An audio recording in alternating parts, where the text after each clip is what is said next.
নমস্কার বন্ধুরা, দ্য শ্রেয়াস কিচেনে আপনাদের সবাইকে স্বাগত। আজকে আমি নিয়ে এসেছি ডিমের একটি রেসিপি। এইভাবে বানানো ডিমের কারি ফ্রাইড রাইস, পোলাও, নান, তন্দুরি, পরোটা এসবের সাথে কিন্তু দারুণ লাগে। দারুণ স্বাদের একটি ডিমের কারি রেসিপি আজকে আমি আপনাদের সাথে শেয়ার করছি। এইভাবে একবার ডিমের কারি বানিয়ে দেখবেন, আশা করি আপনাদের ভালো লাগবে। যে সকল বন্ধুরা আমার পাশে আছেন তাদের অসংখ্য ধন্যবাদ জানিয়ে রেসিপি শুরু করছি। এর জন্য প্রথমে মিক্সিং জারে দেখুন নিয়ে নিয়েছি 1 মুঠো কাজু বাদাম, তাতে দিয়ে দিচ্ছি 4টে কাঁচা লঙ্কা, একটা মাঝারি সাইজের টমেটো দিয়ে দিচ্ছি, 1 মুঠো ধনে পাতা নিয়ে নিচ্ছি। ধনে পাতা চাইলে আপনারা আরেকটু বেশি ব্যবহার করতে পারেন। দিয়ে দিচ্ছি 1.5 চামচ দই, তারপরে একটা পেস্ট আমরা রেডি করে নেব। কড়াইতে দিয়ে দিয়েছি 2 টেবিল স্পুন রিফাইন তেল। রান্নাটা আমি রিফাইন তেলে করছি। তেলটা গরম হলে তাতে 1 টুকরো দারচিনি, 2টো এলাচ, 4টে লবঙ্গ ফোড়নে দিয়ে দিলাম।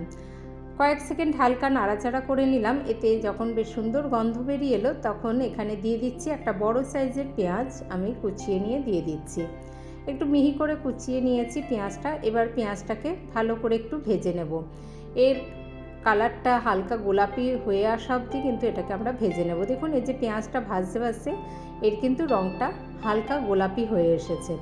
হালকা গোলাপি রং যখন এখানে ধরে এলো তখন আমি এতে দিয়ে দিচ্ছি 1 চামচ আদা রসুন বাটা।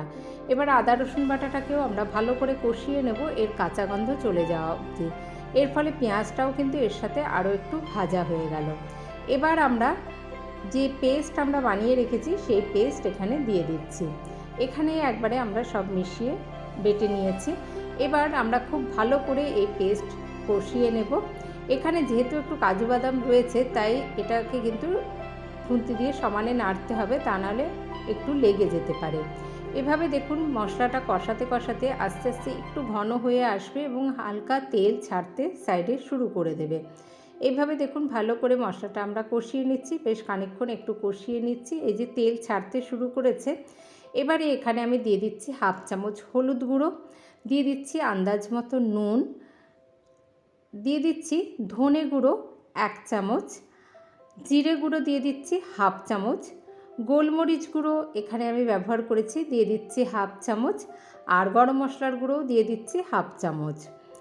এবার সামান্য একটু জল দিয়ে এই গুঁড়ো মশলাগুলোকেও আমরা খুব ভালো করে এই বাটা মশলার সাথে কষিয়ে নেব। ভালো করে এই গুঁড়ো মশলাগুলোকেও আমরা সব মিশিয়ে নিয়ে খুব ভালো করে এখন কষিয়ে নেব। এখানে আমি কাঁচা লঙ্কা বাটা ব্যবহার করেছি। এখানে কোনো রকম লঙ্কার গুঁড়ো আমি আর ব্যবহার করলাম না। এবারে আমরা যখন দেখুন খুব ভালো করে মশলাটা কষানো হয়ে গেল, এবারে আমরা একটুখানি এই খুন্তি ধুয়ে একটু জল দিয়ে দিচ্ছি। দিয়ে এবার ঢাকা দিয়ে অল্প একটু 1/4 কাপ মতো জল দিয়েছি। ঢাকা দিয়ে মিনিট 3 আমরা এটাকে হতে দেব। এর ফলে আমাদের সমস্ত মশলা কিন্তু খুব ভালো করে কষানো হয়ে যাবে। দেখুন সমস্ত মশলা খুব ভালোভাবে আমাদের এখানে কষানো হয়ে গিয়েছে। এইখানে আমি এবার দিয়ে দিচ্ছি, আমি এখানে 1/4 কাপ দুধের সর বা মালাই ব্যবহার করেছি। আপনারা চাইলে একটু ক্রিমও দিতে পারেন। এইটা দেওয়ার পরে মিনিট খানেক আমরা খুব ভালো করে মিশিয়ে নেব। এই দুধের সর বা মালাই বা ক্রিম ব্যবহার করলে এর গ্রেভিটার স্বাদ কিন্তু আরও বেড়ে যায়। সেই জন্য একটু বেশি পরিমাণে আমি এখানে দুধের সর বা মালাই ব্যবহার করেছি। হাতে ক্রাশ করে একটুখানি দিয়ে দিলাম কসুরি মেথি। আমাদের গ্রেভিটা কিন্তু একদমই তৈরি হয়ে গেল। এই গ্রেভিটা এইভাবে বানালে ডিমের কারির গ্রেভিটা কিন্তু দারুণ স্বাদের হয়। এখানে আমি ডিমগুলো ভেজে ব্যবহার করিনি, আপনারা চাইলে ডিমগুলো হালকা ভেজে নিতে পারেন। আর ডিমটাকে আমি এরকম হাফ করে নিয়েছি। যে দিক কুসুমের দিকটা আগে এইভাবে উল্টো করে এরকম করে দিলাম, একটু গ্রেভিটা ওপরে এইভাবে দিয়ে নিচ্ছি। তারপরে আস্তে করে আমরা এটাকে এই ডিমটাকে একটু উল্টে দেব। আপনারা চাইলে গোটা ডিম দিয়েও করতে পারেন আর হালকা একটু ভেজে নিয়েও রান্না করতে পারেন। তবে ডিমটা না ভেজেও যদি এটা করা যায় তাহলেও কিন্তু বেশ ভালো হয়। এইভাবে ডিমটাকে উল্টে নিয়ে আমরা মিনিট 2 একটু মিডিয়াম আঁচে রেখে রান্না করে নেব। তাহলেই আমাদের রেসিপি একদম গরম গরম সার্ভ করার জন্য রেডি হয়ে যাবে। দেখুন রান্না একেবারে শেষের পর্যায়ে। এবার গ্যাসের আঁচ বন্ধ করে দিয়ে ঢাকা দিয়ে স্ট্যান্ডিং টাইমে রেখে দেবো 3 মিনিট। তারপরেই সার্ভ করে দেব ডিমের এই দারুণ স্বাদের রেসিপিটি। ভীষণই স্বাদের হয় এইভাবে ডিমের রেসিপিটি বানালে।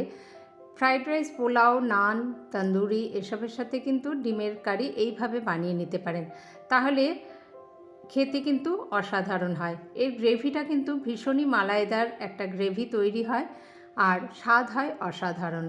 আশা করি রেসিপিটি আপনাদের ভালো লাগবে, আর আমাকে সাপোর্ট করতে চ্যানেলটিকে সাবস্ক্রাইব করতে ভুলবেন না। যে সকল বন্ধুরা আমার পাশে আছেন তাদের আবারও অসংখ্য ধন্যবাদ জানিয়ে আজ তাহলে আসবো আবার অন্য রেসিপি নিয়ে। ভালো থাকবেন সকলে, ধন্যবাদ।